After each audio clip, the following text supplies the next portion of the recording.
Welcome everybody to the final event of our 2025-2026 Visiting Writer Series. Could not be more delighted to welcome Kwon today. It's been an incredible year for creative writing at SNC, especially for our Visiting Writer Series. We've been fortunate to welcome writers who've been putting out some of the most amazing work, including writers who've been honored by the National Book Critics Circle, the National Book Award, the Booker Prize, as well as national bestsellers who are really setting the cultural conversation, like today's guest, Kwon. Art sustains us, always, but especially during times of upheaval. So we've been fortunate to gather together for the Visiting Writer Series, and I consider myself very lucky to be working with a team of graduate assistants who just do the incredible work to make these events possible multiple times a month throughout the year.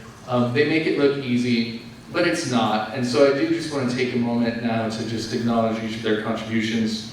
First of all, let's just give a huge round of applause to Lucia Berzola, Kendra Stewart, and Yutong Lee. So many of the details of these events come together, including our AV, our seating, the space, our wonderful food and refreshments, the artist playlists, and everything. It's just they put so much work and heart into this effort, and I really appreciate that. Also, a huge round of applause to Dominique Kwon. You may notice we have alumni come to our readings. That's because of the wonderful emails that Dominique sends out to make sure that our alumni remain engaged in our community. Many people would not know about the Visiting Writer Series if it weren't for the tireless work of Kaida Lima, whose marvelous graphic design makes sure that people see what we're doing here. I'm going to step way back, because that hot mic was for us all to give a round of applause to Lucas Mas, the Martin Scorsese of the Visiting Writer Series, who makes sure that all of our events are captured in stunning high definition. Thank you, Lucas. But also just want to thank all of you for being here. I know you have a lot of demands on your time and energy, and it means a lot to just take some time apart for art and to be in community with other writers. And so with that, I'm really delighted to introduce Kendra Stewart, who's going to be introducing for us Kwon.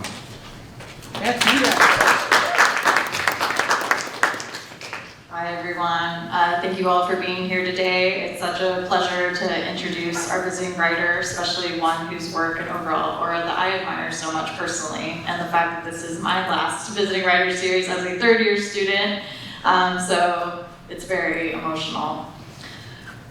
Just like a quick little story, I first met Kwon with my class when she came to substitute for Ingrid's workshop in the fall of 2023.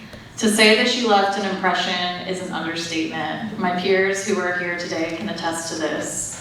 And personally, as a writer who spends hours perfecting a single sentence, I felt a sense of relief when Kwon shared that she spent 2 agonizing years on the opening 20 pages of her first novel, only to scrap them and begin again. A choice that we all have. In Exhibit, Kwon's prose oozes like honey on the page. It's hard not to be captivated by the characters' desires within the novel: female desire, queer desire, artistic desire, and even carnal desire. I continue to learn from Kwon, referring back to my notes from her visit, as well as reading and rereading her books and articles, and attending as many readings and talks as I can. And I hope that you all brought something to take notes today. Kwon is the author of the nationally best-selling novel Exhibit, a New York Times editor's choice. Kwon's best-selling first novel, The Incendiaries, was a finalist for the National Book Critics Circle, John Leonard Award, and the Los Angeles Times Arts Seidenbaum Prize. With Garth Greenwell, Kwon co-edited Kink, a New York Times notable book. Kwon's books have been translated into 7 languages and named the best book of the year by over 40 publications. Kwon's writing has appeared in the New York Times, New Yorker, Time, Vanity Fair, The Guardian, and elsewhere. She has received fellowships and awards from McDowell, the National Endowment for the Arts, and Yaddo. Kwon was the Stein Visiting Writer at Stanford University and the Mary Rout Chair of Writing at Scripps College, and has taught at Swanee Writers Conference, the Tin House Workshop, and the University of San Francisco. She was born in Seoul and has lived most of her life in the United States. Let's give a warm welcome to Haro Kwon.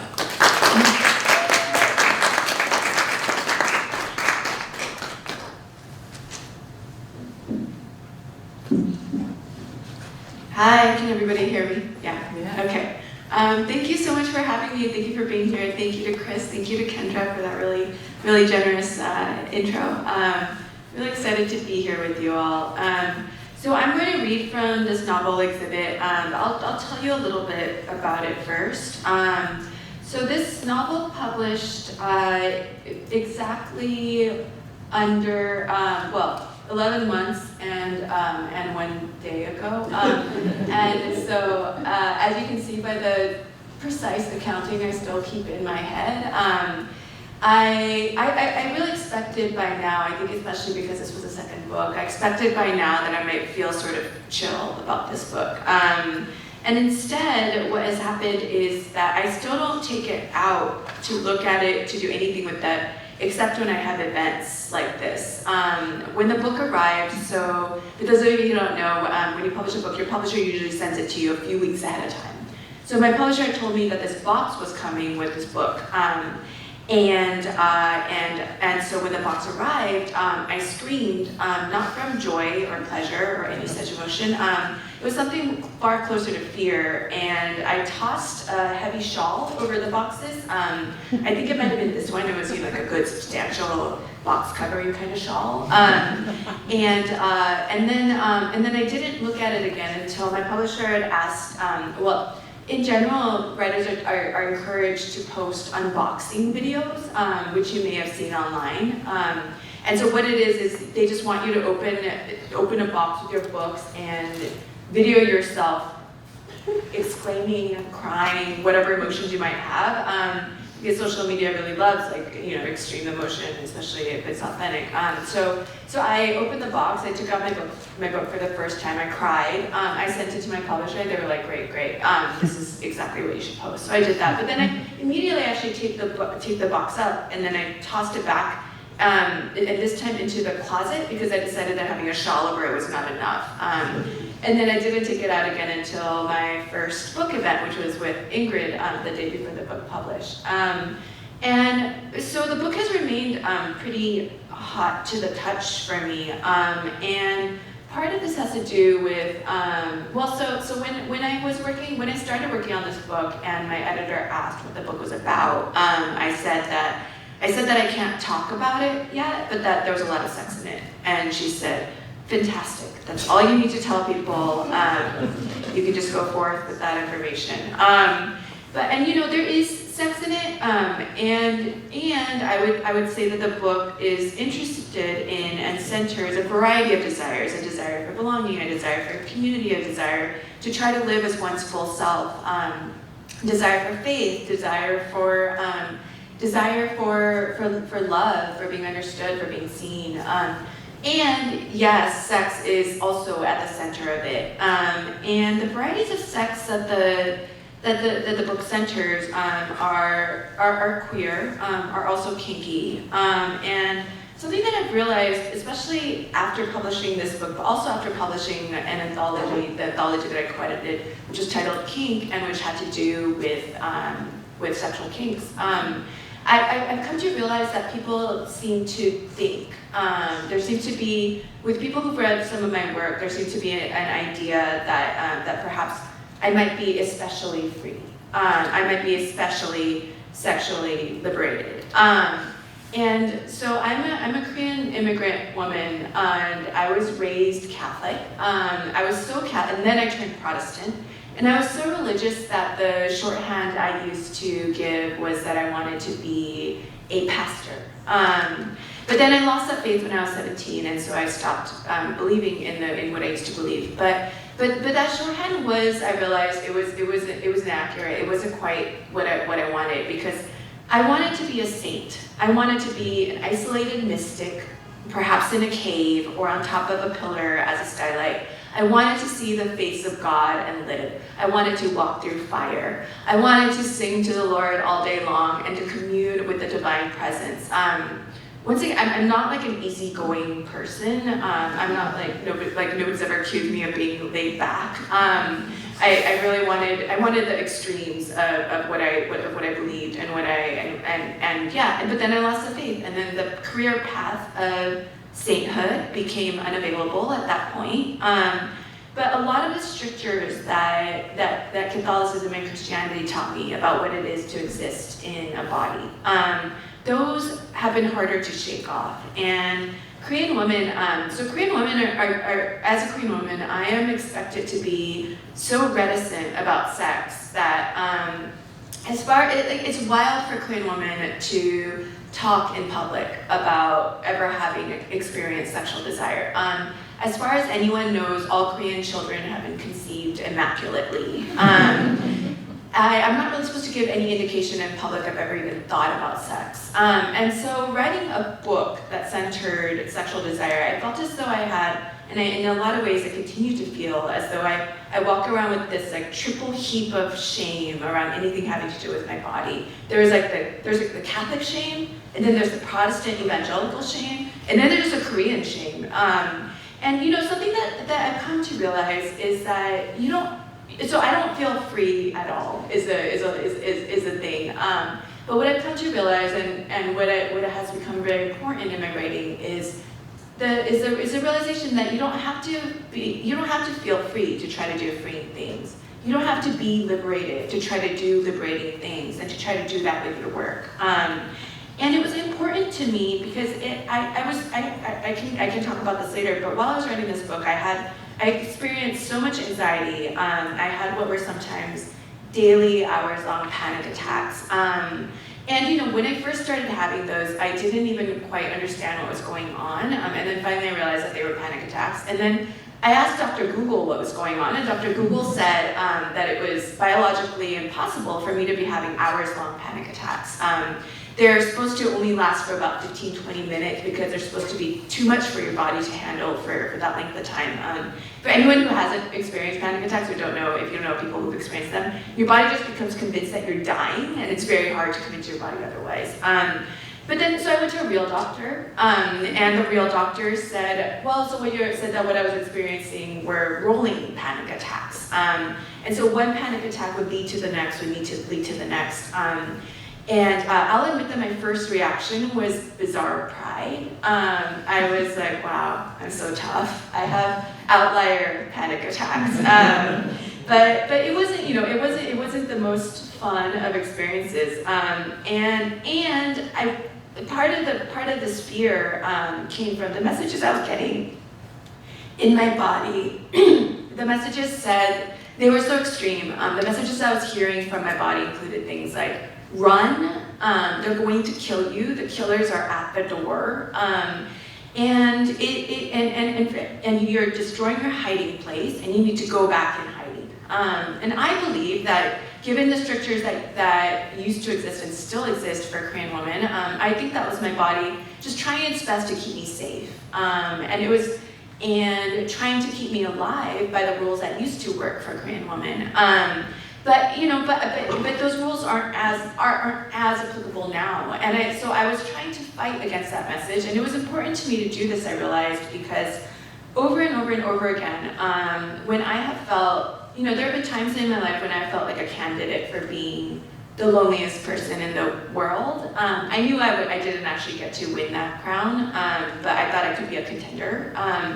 And over, when I felt that way, literature has been there to say this is nonsense. You are not marked as being apart from humanity, for being who you are, for wanting as you do, for thinking as you do. And so literature has provided what has at times amounted to a truly life-saving fellowship. And so I thought, okay, if that's part of what I value so much about literature and art, and it is, then what am I doing in this discipline? What am I doing devoting my life to this art form if I am not trying to offer back the same?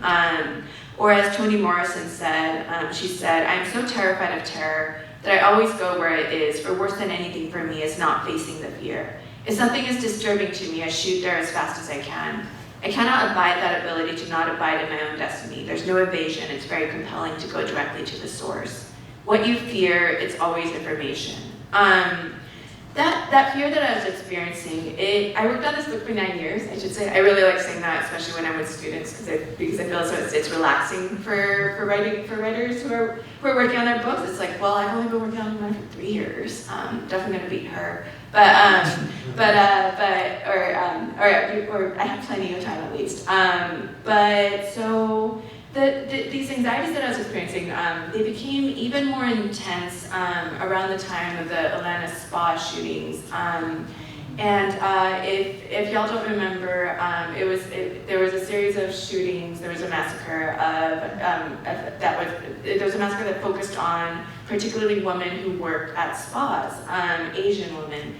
And I wrote a piece after that shooting. I wrote a piece that ended up resonating with a lot of people. And so I ended up going on the radio and going on podcasts to talk about gendered racism. And then as a result of this, I ended up hearing from what amounted to thousands of, I believe there were thousands of people about their own experiences of gendered racism. And it was and is such a profound honor for me to be trusted with these griefs. I also could tell that the anxiety was growing, and the fear was that I would add to the worst stereotypes about people who look like me. Asian women, people who present as women, which is that we're docile, that we're hypersexual, that we're willing to and maybe even excited for being mistreated. And again, over and over, I reminded myself of what other people had said about the usefulness of fear, the usefulness of walking toward fear.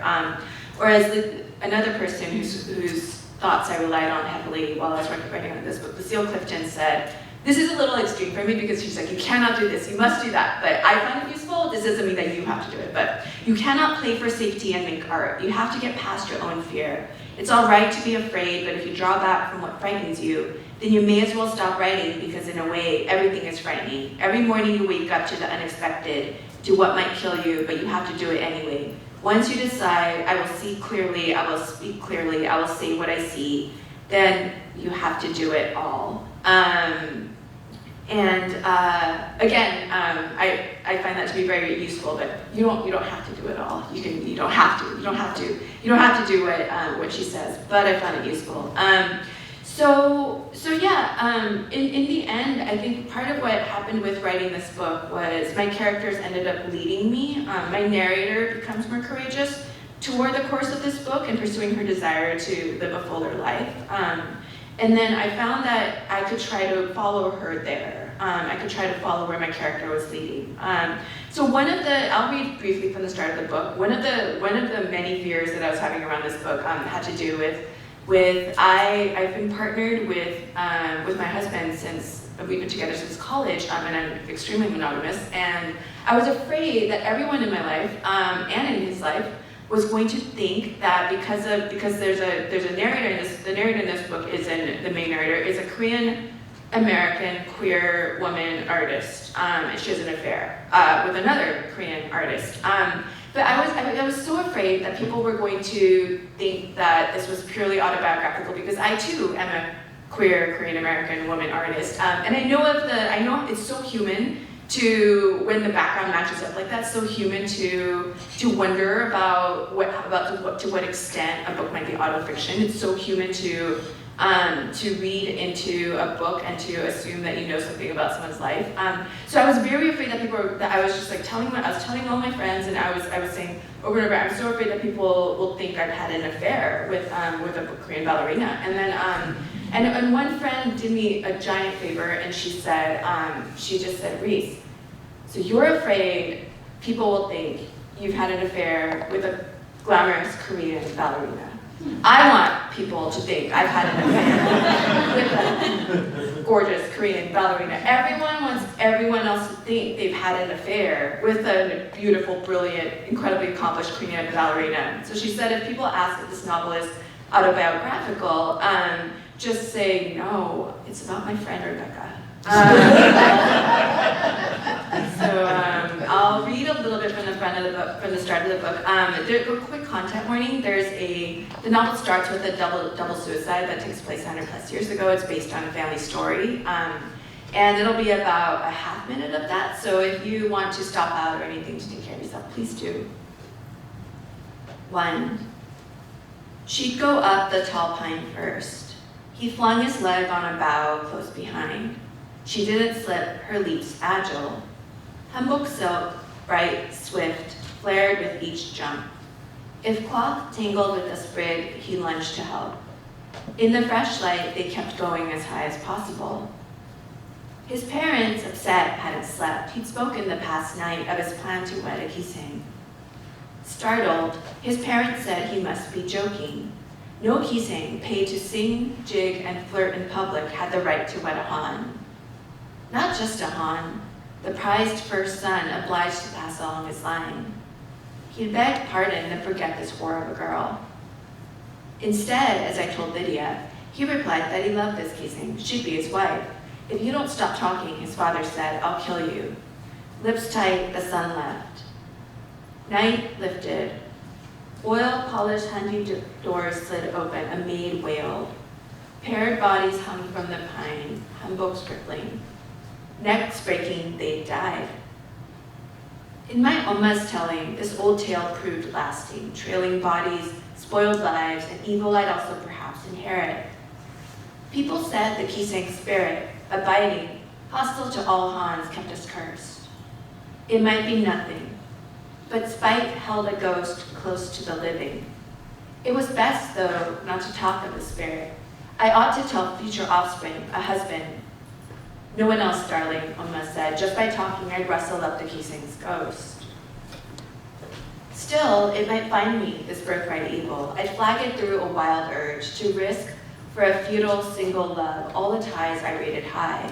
I had to kill this longing. If I didn't, I'd light my life on fire. I said I'd listen. For a while, I did. But that June night in Marin with Lydia, I felt this pledge's hold, like hex rope, shred, rip, then fall. Philip, you'll ask how I told this person I had just met what I kept from you. I tried figuring it out, sifting the burnt pile of all that I ignited. It's true that with Lydia, I let go of rules by which I'd lived. Not long after the night in Marin, she fixed a gag to my face. It was big. Spit wet, the globe fell out. Lydia, impatient, applied foil tape. It stayed on, but left the skin she taped shining red. I had a rash, allergic. I told Philip I'd reacted to a lip balm, but if not for the line, I'd have loved this rash. I forgot to be vain. It was put up like a sign, as though I might be hers. Irving, a friend of Philip, was sitting a place in Marin. He flung the door open to us. Philip, Jin, hello, you're the first people here. In the kitchen, he filled highballs as he spoke of friends he expected. Sculptors, artists, who else? I forget. The spotlight circling Lydia unrolls, this large halo, glaring like a path to the sun. I've lost what else he said until I heard of Lydia. Not Lydia with a Y, he said, citing us drinks. Lidija, Lydia Jung. It's a spelling she picked at the ripe age of 5 after she started taking ballet lessons, with the hope of being a little more Slavic, like the dancers Lydia idolized. 5. Isn't that wild? Is that what she does? I asked. She dances? She's injured, but yes. Did she quit? I asked. No, but she can't perform again until her leg's fixed. Lydia lived in New York, he said. Did Philip and I often go to the ballet? Oh, well, if we had a chance to watch Lydia's dancing, we should. Lydia's rising so fast that she skipped the corps to be a soloist. She's a principal at ballet's height. She has this fabled jump, light, floating, as though she's levitating. Ballet legend has it that, in class, while she left, Lydia was told to stay up high. For an instant, she did. So skipping ahead a little bit, and then Jin, the narrator, she's in the house, and she's thinking about making drinks, and nobody else is in there. She's been sort of looking for Lydia and hasn't seen her yet. I got out the gin julep supply Philip and I had brought. I put ice in a dish rack. Glass panels slid wide. You're Lydia, I said. Shining for a dip in the pool. Lydia Marshall. She had long, taut posture, a neck rising tall. Upon its height, she lifted her head like a flag. I knew at first sight who she had to be. I am, she said, turning. It didn't surprise Lydia, being noticed. Irving talked about a dancer named Lydia Jung, I said. I'm Jin. Lydia eyed the julep supplies I'd set out. Not going in the pool? She asked. Maybe later, I said. With a one-sided shrug, she picked up sun lotion. She bent her head. Dyed pale, Lydia's crown radiated light. Would Lydia's birth name be Lydia with a Y or Lydia with an I? Jung might be Korean. I hadn't met a lot of Korean people named Lydia. Lisa, perhaps. Elise, Lillian. The last time I was in a pool, I burned, Lydia said. I flaked skin. I had fish scales in my clothing. Can I fix you a drink? I asked. No, thank you, she said. I had nothing else to ask. She applied lotion in thick piles. Lydia had ink along a script coiling up from the striped wrap she'd slung on her hips. It was illegible, veiled in white liquid. I had to figure out what it said. She tipped lotion down the slope of her beige leg. I rinsed a highball, trying not to watch. Lydia's film of lotion hid while inviting, flashing what it kept back. Injured, Lydia moved as if foreign to pain. I was used to this pool, though, Philip. It was a lifelong allure, the gloss of a bold, strong girl. I hit the ice with a rolling pin to crack it. She'd baptized herself at 5 at the ballet stage name. It was striking, a thrill. Lydia's brio as she applied lotion, not caring if I'd watch. But I thought, studied to learn. Still no pool? Lydia asked. In a minute, I said. I don't believe you, she said. With a laugh, she glided out. I'll stop there. Thank you so much.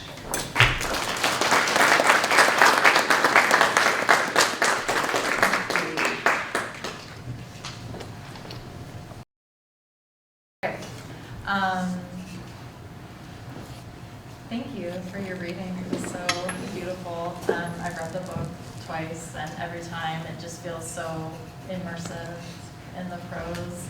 And my first question that I want to ask is around research, because I feel like there's so many incredible details about like this dancer and this photographer and all of the historical fiction that you also write about, like the Kising back in Korea 100 years ago.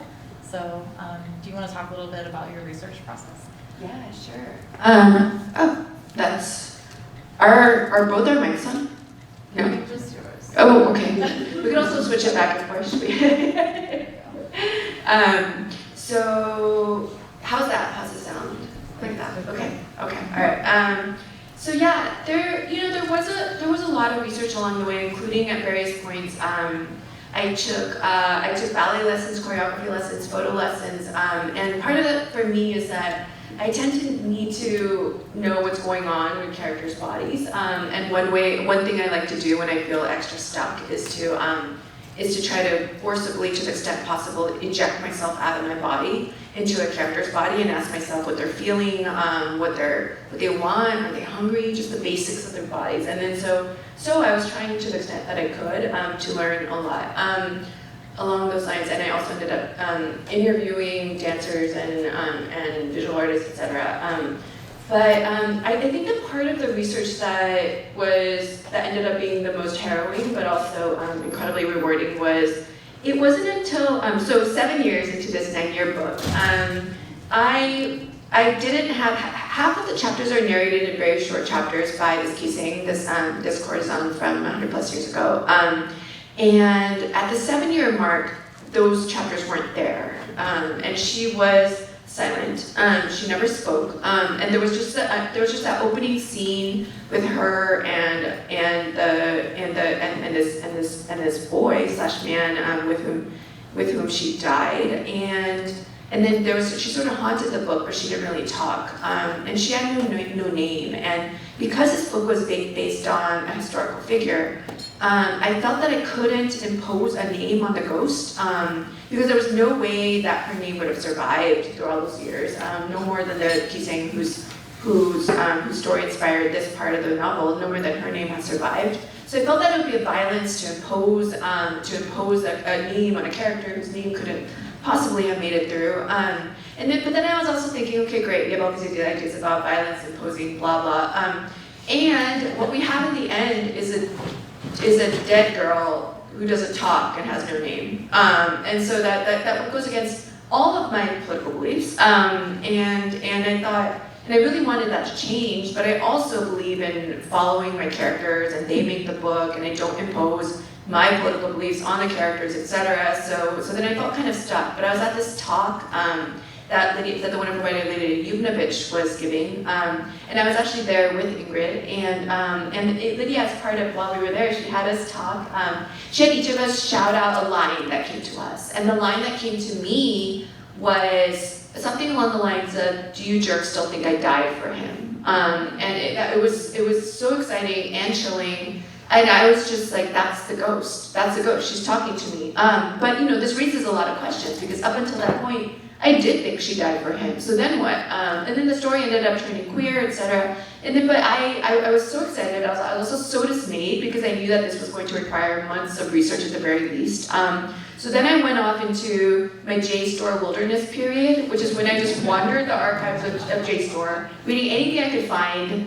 I got very fixated on historical eras and pottery. Koreans are really into art, so we have beautiful ceramics. And I was like, I must know exactly which decade of the ceramics. There are no ceramics in the book. Like, there was like one pot maybe that breaks at some point. But I just got really fixated on needing to know, I needed to get all the historical information right.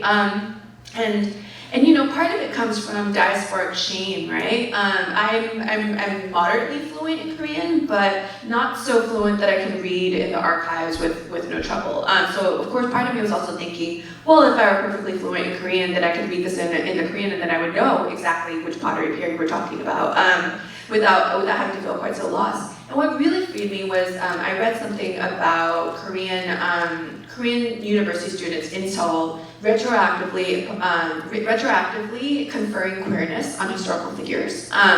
And so, for instance, they would, I'm making up the details a little, but they would look at like a 14th century king who rode around with a band of warriors, and they sang to each other, and they would decided, definitely queer, our queer king, we accept him, what of us?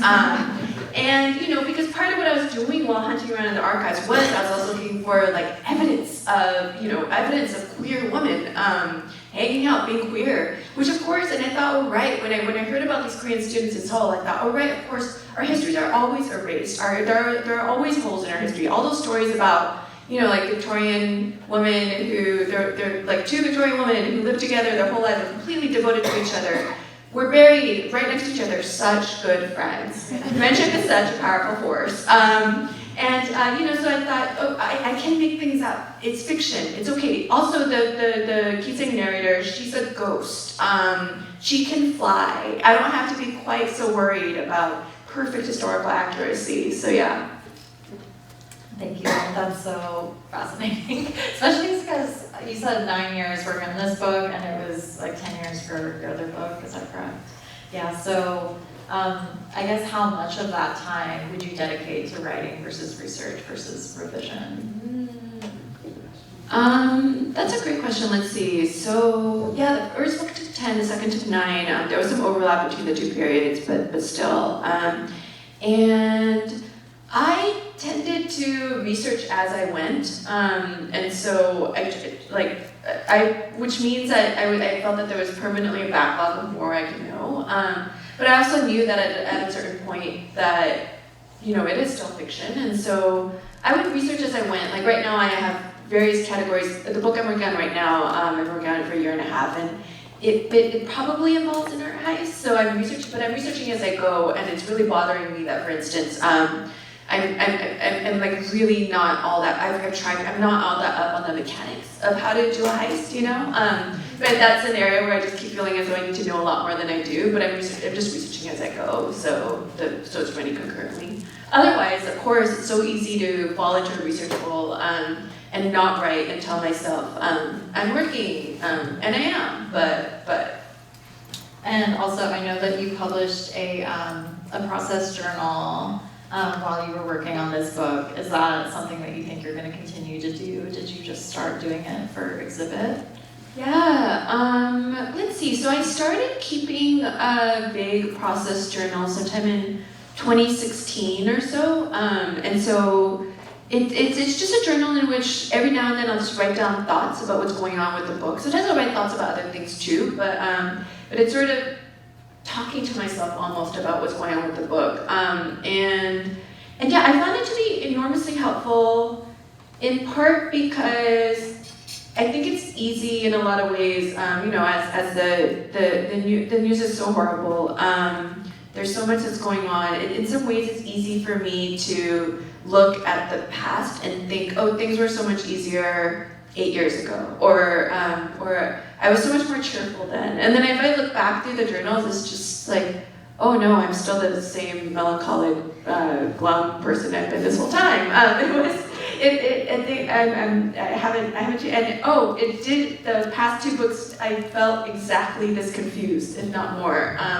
It takes away the possibility of pretending that things aren't going to be as hard this time around. And if anything, something I actually find to be really helpful, I'm just going to share this in case it's helpful to you. Teja Cole once said that the writing either gets better or it gets easier, not both, which I really love. I find that to be calming because it's certainly not getting easier, and I'm going to pick better every time, right? We're all going to pick better, not easier. And so if that means, so then implied is it's just going to keep getting harder. But if I just know that, then great. Then I can handle that.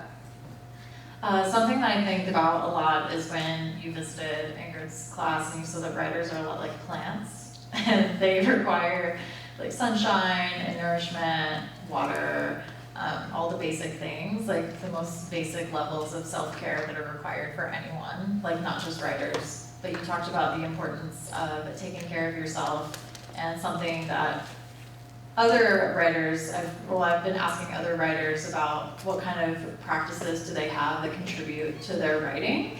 And I saw that you're very into powerlifting, is that correct? Would you like to talk about how like having a hobby or like a fitness practice like helps your writing? Yeah, absolutely. No, I love powerlifting.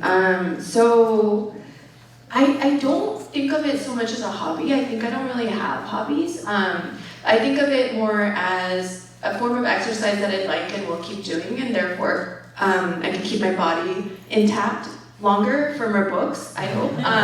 You can see, like with the pace at which I write, I'm already very concerned about how many books I'm going to get to write before I die. It just feels as though there aren't going to be that many. I don't think I'm going to get to 10 even, I think I'm going to stay at just single digits. And so I'm just like, well, I must exercise and I must eat like, things that are supposed to be good for you, like avocados and olive oil, so that I can stay alive longer, so I can write like 6 books maybe. But the powerlifting, what I love about it is that it's one of the only forms of exercise that I've ever found during which it requires enough focus that for little blips of time, it's impossible for me to think about anything else, including my novel and including politics. And so for short blips of time, I can just be a creature existing in a body, operating at the height of or like close to the height of what my body can do. And it's so nice to have these like little, just like mental vacations. And it's very hard for me to find elsewhere. I know a lot of people really love to meditate, and it's just not all that available for me, but yeah. Relatable. I know that a lot of people here have actually read your book, so I do want to open it for questions like early. Who wants to ask our Kwon a question? Hi. So, having read Exhibit, it seems, to me at least, very dense with longing. And I'm someone who's very interested in how longing and queerness intersect. And obviously there's as many ways to triangulate one's position to both as there are people. But I'm curious, as a poet, how a fiction writer approaches not how they themselves triangulate that, but how they determine their characters do that. Oh, that's such a beautiful question. Thank you. Let's see.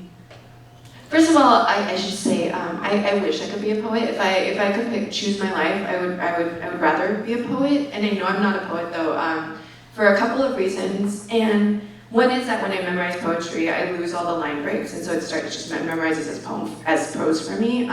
In which case, okay, sure, prose. There's plenty of prose poetry, but I've said this, and only one person has contradicted me so far. I said this before, but I have no feelings toward the moon at all, and I feel as though every poet I know is almost every poet. Now there's one, I know of one exception, is completely obsessed with the moon and says things like, I'm monogamous except for my poly situation with the moon. It's just like, what are you talking about? I said this once, and this wonderful poet, Human Wind, came up afterward and said, Reese, you don't need to know the moon knows you. And I was like, once again, what are we talking about? But yeah, with longing, so I don't think all that much about plot as a separate concept from everything else. I do want to write fiction that is propulsive though.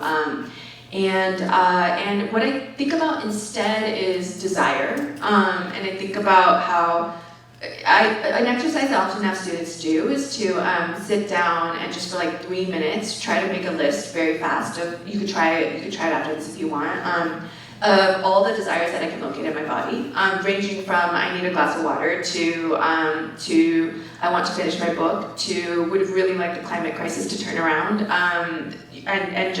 and what I find anytime I try this, and what students often find, is that there are so many, is that I'm seething with 30 desires at a given time, and so so I'll often ask students right after that to then try that same exercise out, but with a character of theirs, because your characters also are alive and are quite possibly, if you're seething with 30 desires at a time, then quite possibly your characters are seething with 30 desires at a time. And I find that having desires that are having some desires that are unmet, which is of course part of the nature of desire, itself can provide propulsion throughout the book, because desire is also, right, it's a version of an open question, and humans are so curious, and we like when a question is raised and it's not answered, humans tend to be very like must know the answer. It's part of why cliffhangers work so well.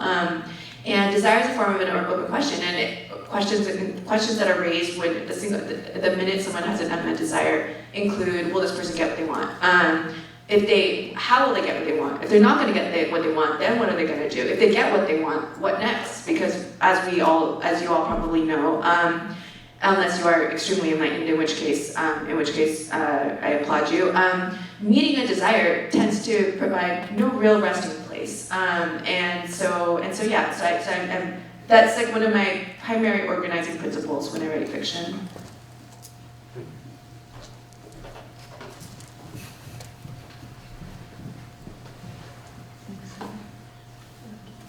It's such a pleasure to have you here. Thank you so much for coming to Seidenbaums. It's really enjoyable. I just wanted to push back a little bit on your claim that you're not a poet, because I heard you read, her skin fell like scales in her clothing after the pool scene where I'm guessing the character her skin doesn't like chlorine. Anyway, that was really lovely. My question is sort of a follow-up with structure. We learn about plot developing character, character developing plot. Do you ever use any kind of outlines or any kind of organizing principle that might be transferable for us who aren't quite at your level yet? Yeah, no, thank you for that. I appreciate that so much. I'm not an extensive outline. I know a lot of people are and find that to be really useful. However, with the most recent book, I found it to be really, really useful, I think 2-3 times when I was maybe 4+ years into the writing the book. So the book had a physical structure. I did something, a reverse outline, and I actually borrowed from Ingrid, who's here, from her way of outlining it. And so the way I believe this is close to how Ingrid does it too. I would write one sentence describing what happened in that chapter, and I tried to keep it to one sentence, maximum 2. And then, so writing it out, I ended up having what amounted to roughly 1 page single-spaced, a very dryly told story. But part of what this exercise helps illuminate is okay, so what is the overarching narrative, like major narrative thread going through this book? And if it feels too disjointed, then is that what I want? And if not, then what do I do about it? And so doing that maybe 2-3 times was really helpful.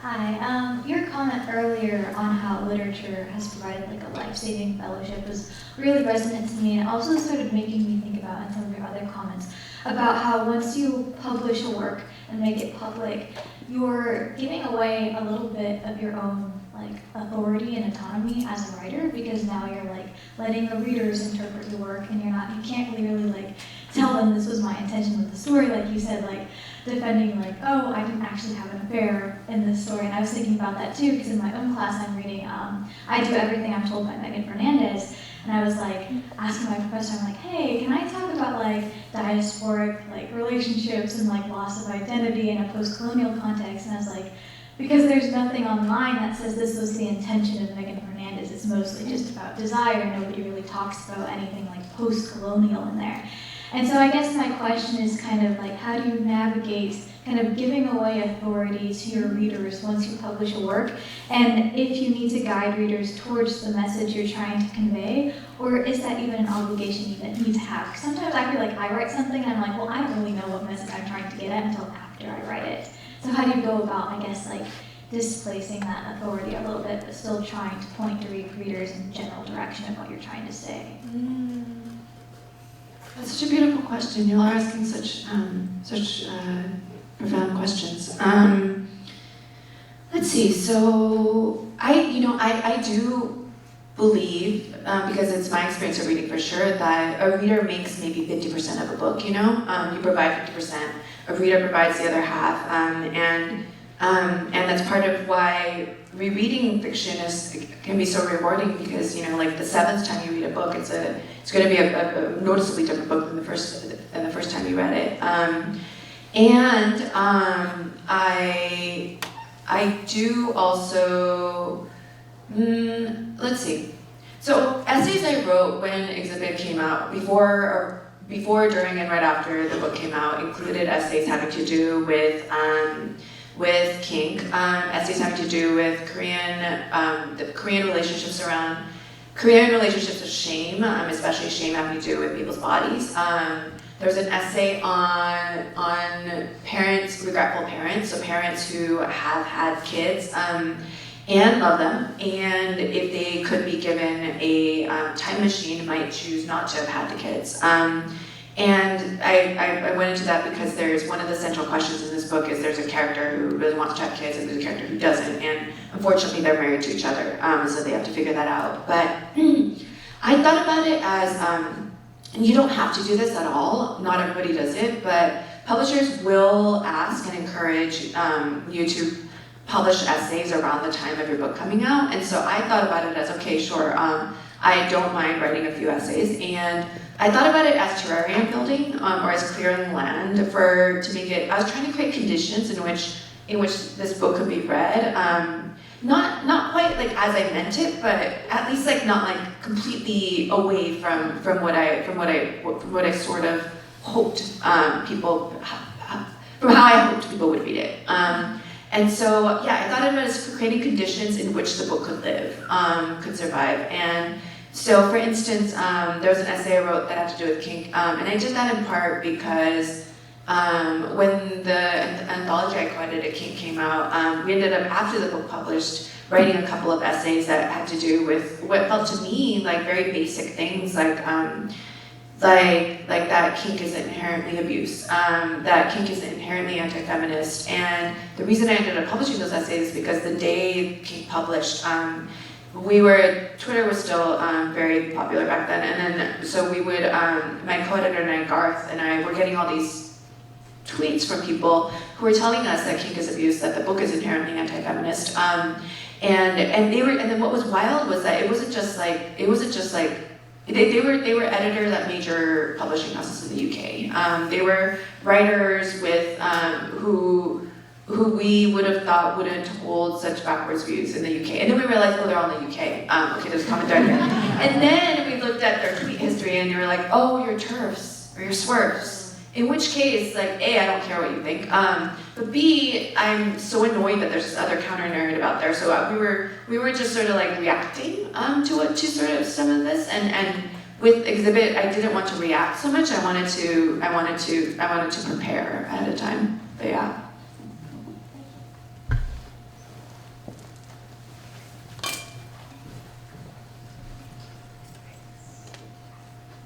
Hey, thanks so much for coming and doing this. It's such a treat for us. And I loved Exhibit. I've read it a couple times now. It's just such a beautiful book. I'm having deja vu. I was just curious. I'm in a revising phase right now. One thing I really admire about your prose is how every sentence seems, I think of what Ingrid would say, it seems like it's activated. And I was just curious if you have tips for like how to, at the sentence by sentence level, make each sentence feel fresh and exciting and vibrant. Thank you so much. I really appreciate that. You know, so for me personally, and I'm going to expand beyond that in a second. For me personally, I tend to favor and gravitate toward, with at least my own writing, not necessarily with what I read, but with what I write. I'm interested in a certain kind of acoustical density. I'm very interested in how the letters look visually, to such an extent that it can sometimes feel like a block, because I'll just, like, a sentence will seem fine, but I'll just be like, visually I can't stand it. And then I have to do something about that. But the thing is, not everybody, obviously this is not what everyone prioritizes, obviously this is not what everyone's interested in. And what helped me realize what I was interested in, what I was most excited about, was I had published, before I published my first book, I published something like, I think I ended up publishing something like 10 or 12 short stories. And a thing kept happening that was breaking my heart, where 3 months or so after a story published, and like I would have worked on that story until I had nothing left that I could see to work on. I would have sent them out and collected any number of rejections, gotten really excited about whichever publication was going to publish it, etc. 3 to 6 months after each story I published, almost every time, if I looked at it again, it would have died on the vine for me. And I would just look at it and be like, oh my gosh, like something about this paragraph is off. I want to change it again. They just kept morphing in front of me from exciting to, dear God, what just happened? To such an extent that I would start wondering, why did these editors even publish this? Clearly this was an act of charity, because they just took pity on me, because I sent this story to them so many times, and they were like, this is not how editors like publishing, this is not what they do. But then there were 2 stories that every time I looked at them again, I was still excited. So then I decided to study those. Every time I gave a reading in public, I read from those. I looked and looked and looked, and I was trying to become, and this is what I encourage students to do, this is words about you, I encourage students to become the best possible students of your own work, the best possible, the most alive to what excites you, because it's going to be different for every single writer. So what is it about like a certain paragraph or a certain page or a certain line that makes you think, yes, I have written down exactly what I meant to do. And those moments when you're just like, maybe I am a genius. And you're just suddenly like, it's all worth it. Every moment of pain is worth it. It was worth it for this one sentence. What is it about that sentence? Why does it excite you? And so once I did that, that's how I started sort of backwards arriving at what I wanted to try to do with the rest of my writing. Thanks so much. Thank you. Unfortunately, we're out of time, but we do have copies of Exhibit in the back for anyone that doesn't have a copy. And thank you so much for coming. I'm going to give it to Chris. Thank you.